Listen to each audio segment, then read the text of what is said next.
Our search for the hidden women does not end with the house of Hillel. One final clue points us in a much wider direction. In his own letters, Paul never refers to himself as Saul. The name Saul appears only in Acts. Paul consistently writes under a Roman name. That simple observation raises a broader question. If the traditions we have followed crossed the boundaries of Judea, might the hidden women have crossed those boundaries as well? Should we look only among the Pharisees? Or should our search also include Romans, Herodians, Alexandrians, and the other families who shaped the political and religious world of the first century? The women we seek may not have disappeared. Like the hidden women of Genesis, they may simply have survived under different names, waiting for their story to be recognized once again.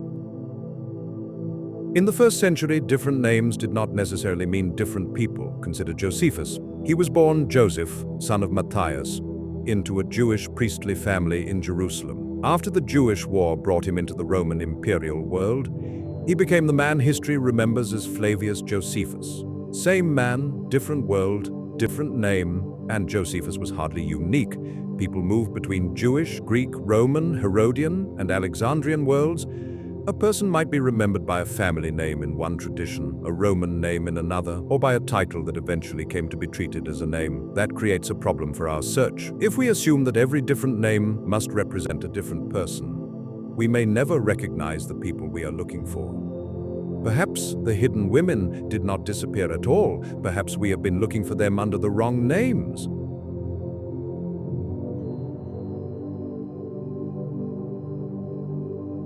When we compare the surviving accounts, something curious begins to happen. Each preserves a different piece of the story. Mark, our earliest gospel, says nothing about Bethlehem. There is no virgin mother, no miraculous birth, and no journey to Nazareth to fulfill a prophecy. Matthew changes the picture. He connects Jesus with Bethlehem, but then associates the title Nazarene with the town of Nazareth. Acts preserves another clue. It describes the Nazarenes not as people from a town, but as a sect. And then Luke gives us something different again. Luke places the beginning of the story against the great census. Josephus also remembers that census. But when Josephus explains its historical setting, he reaches backward to the political settlement that followed the Battle of Actium, the victory that brought Octavian to power and transformed the Roman world. He dates the birth of Jesus and the founding of the fourth philosophy to 6 CE. Mark, Matthew, Acts, Luke, Josephus. Each preserves a piece. Luke begins his story in an unusual way, not with Jesus, but with two women, Elizabeth and Mary. Luke tells us explicitly that the women are relatives. Both become pregnant. Both pregnancies are extraordinary, and the births of their sons are separated by only about 6 months. One child will become John, the other will become Jesus. Luke deliberately intertwines their stories before either boy is born. The women meet, the unborn children are brought together, and the destinies of the two sons become connected from the beginning. Why did Luke construct his opening around two related women? Perhaps because the women were part of the history he was trying to preserve. Now, look beyond Judea. At approximately the time Josephus places the census, two sisters stood near the center of the family of Augustus, Agrippina the elder and Julia the younger. They were daughters of Marcus Agrippa and Julia, the daughter of Augustus. And both sisters can be associated with the birth of boys at approximately this same time. Agrippina gave birth to Nero Julius Caesar, generally dated to about 6 CE. Julia was married to Lucius Aemilius Paulus. A son born in approximately the same period has also been associated with Julia and Paulus, although his identity and parentage remain disputed. We cannot simply declare that these are the two boys Luke describes, but the parallel deserves our attention. Luke gives us two related women, two pregnancies, and two sons whose births are closely connected. And in the imperial family surrounding the world of the census, we find two sisters and evidence of two boys born at approximately the same time. There is another reason Luke's reference to the census deserves our attention. Josephus tells us that at the time of the census, something new appeared in Judea. He describes 3 established Jewish sects, the Pharisees, the Sadducees, and the Essenes. Then, at the time of the census, Josephus introduces a fourth sect. Luke brings us to that same historical moment, and there he places two related women, Elizabeth and Mary, giving birth to two boys within months of one another, John and Jesus. Acts supplies another piece. It later describes the Nazarenes as a sect, so at the time of the census, several threads suddenly come together. Josephus records the appearance of a fourth Jewish sect. Luke places the births of his two boys in this same historical period, and Acts remembers the Nazarenes as a sect. Josephus does not tell us that his fourth sect was the Nazarene movement. Acts does not tell us that the Nazarenes began at the census. But the convergence is difficult to ignore. Once again, different sources may be preserving different pieces of a much longer thread. Luke may have left us other clues hidden within familiar words. When Mary asks how she will conceive, the answer begins with the Holy Spirit. Then Luke uses an intriguing Greek word, dynamis. Our translations render it simply as power. Dynamis of the Most High will overshadow you, but Dynamis was also a woman's name. And in the world of Augustus there was a very important woman who carried that name. Queen Dynamis ruled the Bosporan kingdom on the Black Sea. She was closely connected with the Augustan world and publicly honored Augustus and Livia as her benefactors. And according to one reconstruction of the evidence, Queen Dynamis remained alive until about AD 7 or 8, the very period surrounding the census. Luke's Most High also points us toward an ancient biblical title, El Elyon, El Most High. So in a single passage we encounter the Holy Spirit, Dynamis, and El Most High, all surrounding Mary. Then, only a few verses later, Luke introduces another remarkable woman, Anna, a prophetess. She recognizes what has happened and begins speaking publicly about the child. Dynamis, El, the Spirit, Anna. Perhaps Luke's opening chapters preserve more traces of the hidden women than later translations allow us to see.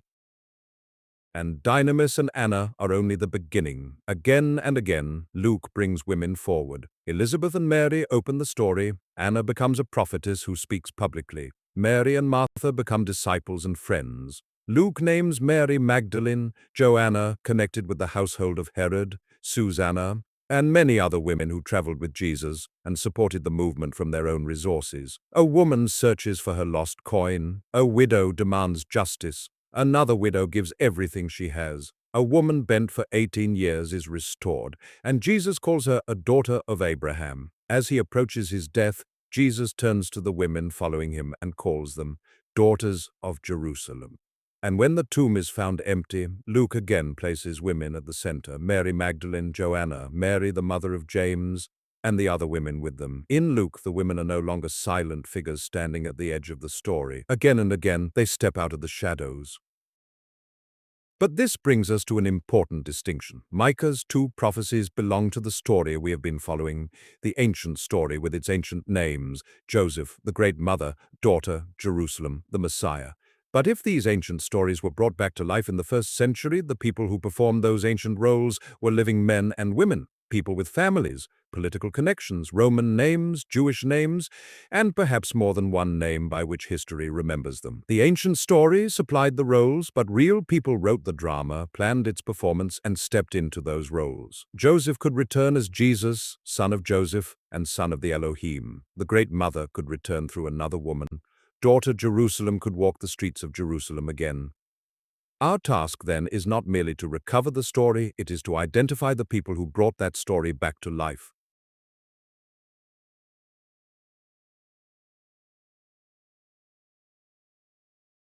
But there was a problem with this story. Micah does not give us a solitary male Messiah. He gives us daughter Jerusalem, a mother in labor, and the ruler who comes from her. And behind that story lies the pattern we have already recovered in Genesis. The baker, the woman condemned in Egypt, saved by her son, and brought out of the shadows as a eunuch. But when that ancient story was brought back to life, its purpose was not simply to reenact the past. It was to change the future so the hidden women could finally come out from hiding. The mother could appear openly as a woman. Daughter Jerusalem could return, and mother, daughter, and son could stand together and be honored together. The cross could remain part of that story, but its meaning was very different. The son does not go to the cross because humanity requires an innocent victim whose death will pay for its sins. He accepts the cross to save the great glorious mother. The instrument intended for the condemned baker becomes the place where the son demonstrates the principle at the heart of the story. The mother had been forced to hide in order to survive. Now the son volunteers to give his life so that she and her daughters could come into the light. For those committed to sacrifice and vicarious atonement, however, that story presented a serious problem. Women could not be elevated and made equal with men. God was male and did not need a wife. The cross was already there, the son was already there. What had to change was their meaning. The mother could become harder to recognize. Daughter Jerusalem could disappear. Jesus, the Nazarene, son of the Elohim, could become Jesus from Nazareth, son of Yahweh. And a cross upon which the son had acted to save his mother could become the cross upon which the son died to save sinful humanity. The image remained, but the story the image told was changed. And perhaps that is why one surviving artifact may matter so much. It was created in the Roman world during the 1st century, but its surviving history is extraordinary. By the time it appears in the records of France, it was not being treated merely as an ancient Roman work of art, it was being preserved as a Christian sacred object. It had an elaborate Christian mounting, decorated with biblical and gospel figures, and containing compartments for relics. It appears to have reached France through Constantinople and has been associated with the great transfer of sacred relics from Baldwin II to King Louis IX. That transfer included some of the most revered objects in medieval Christianity, the Crown of Thorns, a portion of the true cross, and other relics associated with Christ. The object eventually entered the treasury of the Sainte-Chapelle, the sanctuary Louis built to house those relics. And medieval France remembered this ancient Roman image by an extraordinary title, The Triumph of Joseph at the Court of Pharaoh, a 1st century Roman object preserved in the world of the relics of Christ and remembered as the Triumph of Joseph. Why? And this is that artifact, the great Cameo of France. It is crowded with figures, and we do not need to explain every one of them. Above are heavenly figures, ancestors, gods, and below are images drawn from the mythology through which ancient families told their stories. Those figures may help explain the world in which the Cameo was created, but they are not where our search will begin. Look instead at the middle. Here the figures are living. Men and women appear together, members of a 1st century ruling family presented before us in extraordinary detail. Modern scholarship has tried to identify these figures within the Julio-Claudian dynasty. Some identifications are widely accepted, others remain disputed. But for our purposes, there is a more interesting question. What if the Cameo is doing more than recording a Roman dynasty? What if these are the faces of the people who created and then brought to life the story we have been following? The people who assumed the roles of Joseph, the great glorious mother, daughter Jerusalem, and the others who participated in the drama? If so, we should not begin by asking which Genesis characters the Cameo depicts. We should ask, who were these living people?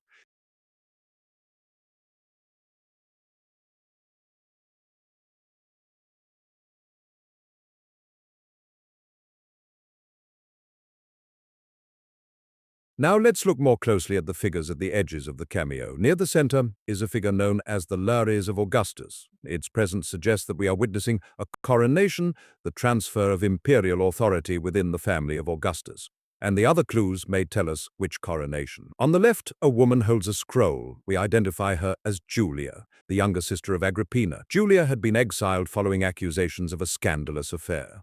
When Claudius became emperor, she was allowed to return. The scroll in her hand may therefore signify something very personal: forgiveness, restoration, and her return to the imperial family. And sitting on Julia's lap is a small boy, Nero, born late in 37 CE. Nero would have been only 3 years old when Claudius became emperor in 41. That is remarkably close to the age of the child portrayed here. Now look to the other side. Claudius reaches upward toward the emperor's staff, but the staff is held just beyond his reach. That curious gesture may also carry a message. Claudius would share much of the administration of the empire with his powerful freedmen, especially Narcissus and Pallas. He was emperor, but imperial authority would not rest entirely in his hands. Taken together, these clues converge. The Lares suggest a coronation. Julia's scroll suggests forgiveness and restoration. Nero's age provides a chronological marker. And Claudius reaches toward an imperial authority he would exercise with others. All point toward the same extraordinary moment, the coronation of Claudius in 41 CE. And with the scene dated, we can begin moving inward toward the people at the center of the Cameo. Now we come to the figures that have caused so much confusion in trying to date the cameo. The man holding the emperor's staff is generally identified as Emperor Tiberius, but Tiberius is supposed to have died in 37 CE, 4 years before the coronation scene we have just identified, and the seated woman presents an even greater mystery. She is generally identified as Livia, the mother of Tiberius. But Livia is supposed to have died in 29, so what are they doing here among the living in 41? Perhaps Ovid gives us a clue. He called it metamorphoses. Throughout Ovid's great poem, people disappear, identities change, and familiar figures continue their stories in another form. Ovid even brings metamorphosis into the imperial family. Julius Caesar does not simply die, he becomes a god and a star. So perhaps we should look differently at some of the reported deaths within this extraordinary family. Tiberius may not simply have died in 37, he may have metamorphosed, perhaps becoming Vitellius. And Livia gives us an even more remarkable clue. Julia the Elder, daughter of Augustus, supposedly dies in 14 CE.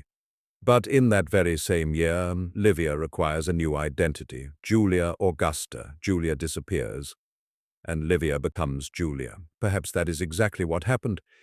Julia the Elder became Livia, the woman history would remember as Julia Augusta, and that means the woman seated at the center of the cameo is exactly where she belongs. She is Julia the Elder, the great mother of this imperial family, still seated among the living in 41.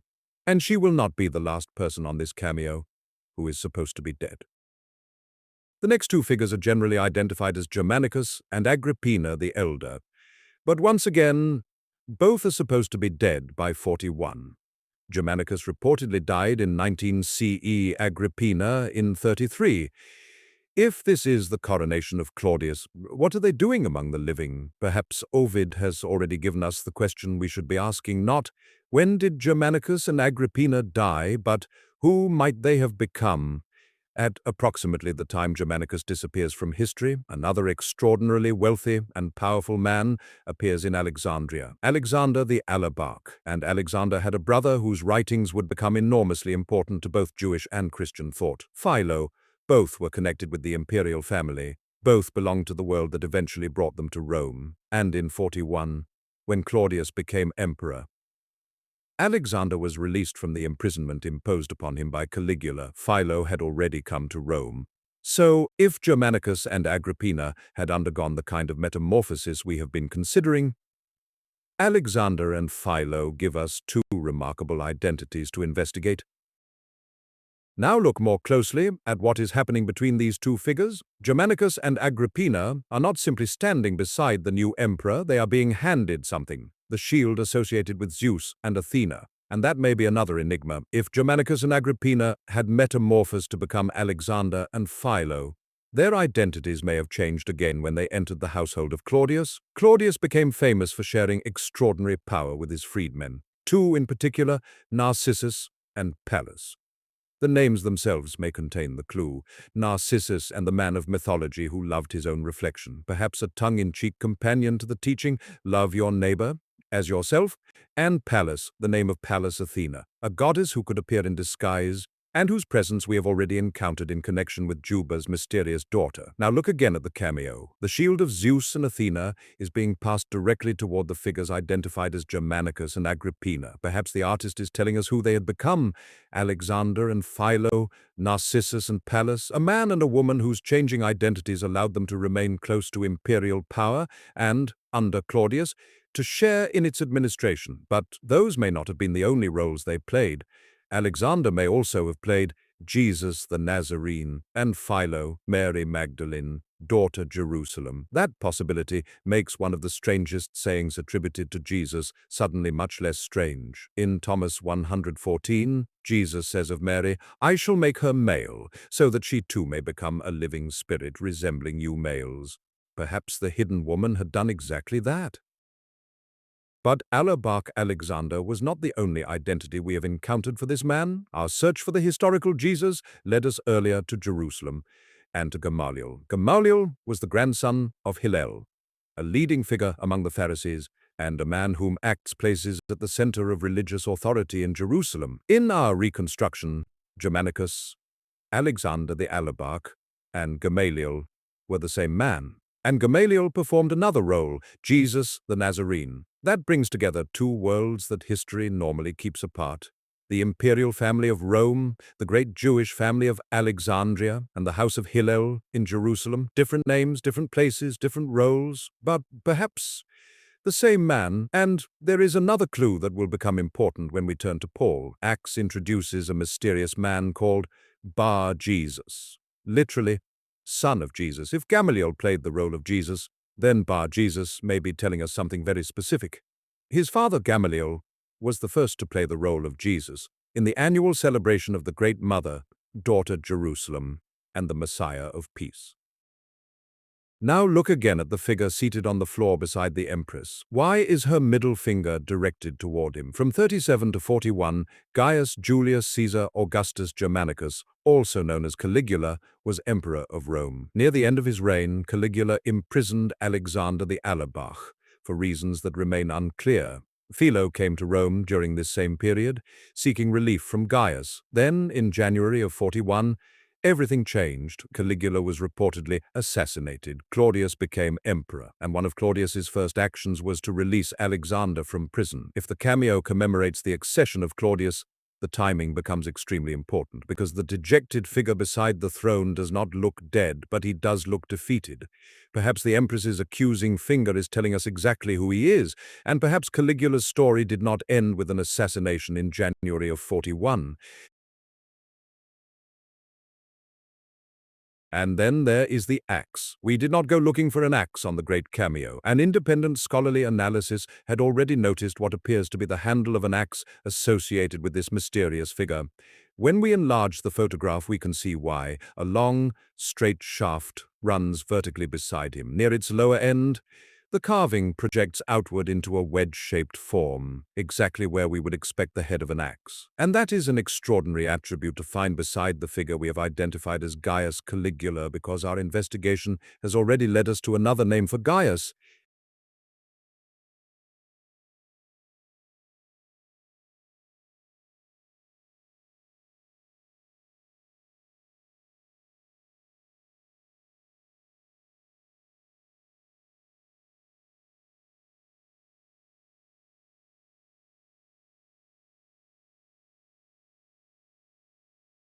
Julia the Younger, sister of Agrippina the Elder, both depicted on the Cameo, was married to Lucius Aemilius Paulus. It was a remarkable family name, one that could be traced to an ancestor remembered for taking an axe to the sanctuary of Isis. Julia had a son whose identity remains disputed. He may have been the son of her husband, Lucius Paulus, or of Lucius's brother, Marcus Paulus. The historical record becomes incomplete at this time. The portion of Tacitus that would have described the reign of Caligula has been lost, but Suetonius preserves something tantalizing, a letter from Augustus concerning the young Caligula. Julia was exiled following accusations of an extramarital affair, and her husband Lucius was condemned for conspiring against Augustus, leaving their young son a virtual orphan. Caligula is sent to Agrippina, and the wording in Augustus's letter can be read as allowing Germanicus to keep him. Could the letter preserve the moment when Julia's young son was placed in the care of his aunt Agrippina and her husband Germanicus? If so, the mystery of Julia's disputed son and the mystery of Caligula may be the same mystery, and that brings us back to the name Paulus. And now the axe on the Cameo leads us directly into Acts. The title may even contain the enigma. Acts of the Apostles, Acts of the Apostle Paulus. Acts introduces Saul at one of the strangest scenes in the book. A man named Stephen is stoned. Stephen is Greek for crown. And the Hebrew consonants N, Z, Dar give us the corresponding crown, the Nizar or Nazar. So Acts gives us the stoning of the NZR, the Nazarene. And where is Saul? The witnesses place their garments at Saul's feet. Acts then removes any uncertainty about his role. Saul approved the stoning. Much later, Saul has become Paulus. And in the final scene of Acts, he is no longer the powerful persecutor. He is under house arrest in Rome. There, Paulus quotes the warning of Isaiah, "Hearing you will hear and shall not understand."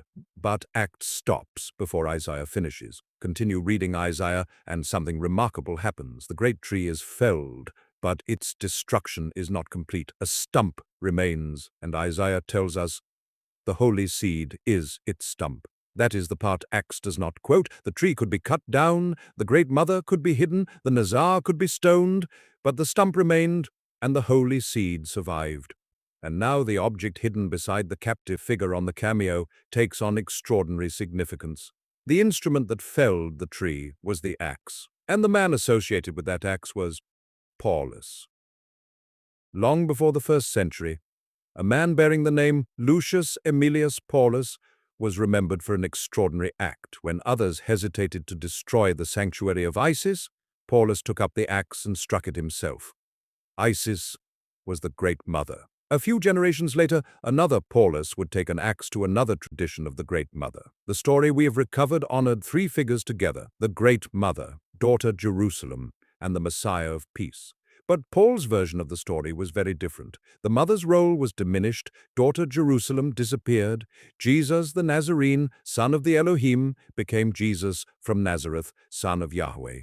And the cross the Son had accepted to save the great glorious Mother became the cross on which the Son died to save sinners. Perhaps that is why Acts introduces Paulus under another name, Saul, the king who turned against David. And perhaps that is why Stephen's speech immediately before Saul appears is filled with clues to the story being displaced. Stephen speaks of the God of glory, language introduced at Micah 4:8, Em Gadol Adar, great glorious Mother.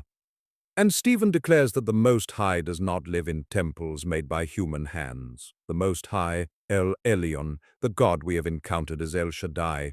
Then Stephen speaks of the Righteous One, betrayed and killed. And immediately, Saul enters the story. But Acts leaves us one final enigma. At the end of the book, Paulus quotes Isaiah. Acts stops the quotation, but Isaiah continues. The tree is cut down, only a stump remains. And Isaiah tells us the holy seed is in the stump. The axe could destroy the tree, it could hide the Great Mother, it could hide daughter Jerusalem, it could change the meaning of Jesus, but it could not destroy the seed. The name Saul tells us the role he played. The name Paulus tells us who he was, and the axe tells us what he did. Now we can see the larger story the Cameo and Acts preserved. After Germanicus dies in 19 CE, Alexander the Alabarch emerges in Alexandria, enormously wealthy and powerful, but with no ancestry recorded for him and no wife named. Beside him is Philo, his sister disguised as a male philosopher.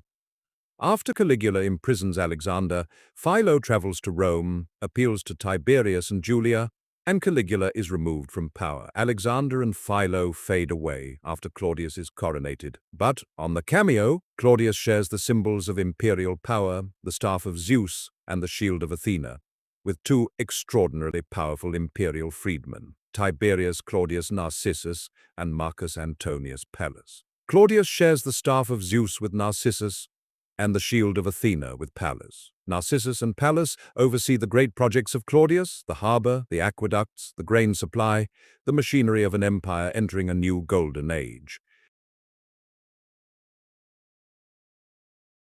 After Nero comes to power, Narcissus and Pallas are killed off. And in Jerusalem, another extraordinarily powerful family emerges: Gamaliel, his wife, and their son Jesus.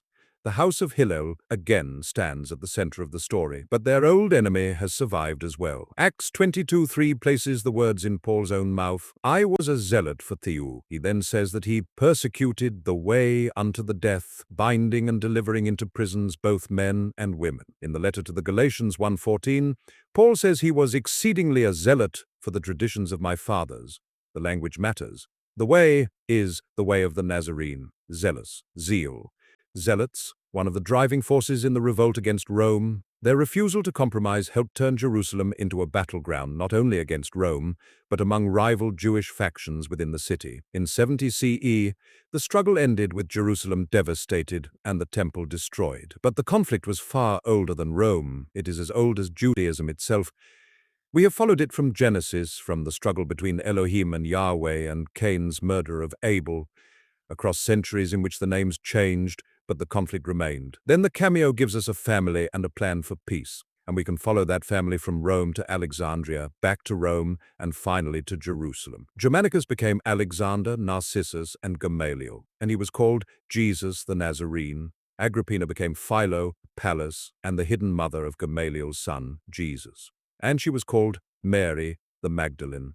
Caligula, the enemy of the house of David, was disguised behind the name Saul, and Saul became Paulus. Different names, the same families, the same ancient struggle between sacrifice and mercy, between Yahweh and the Elohim.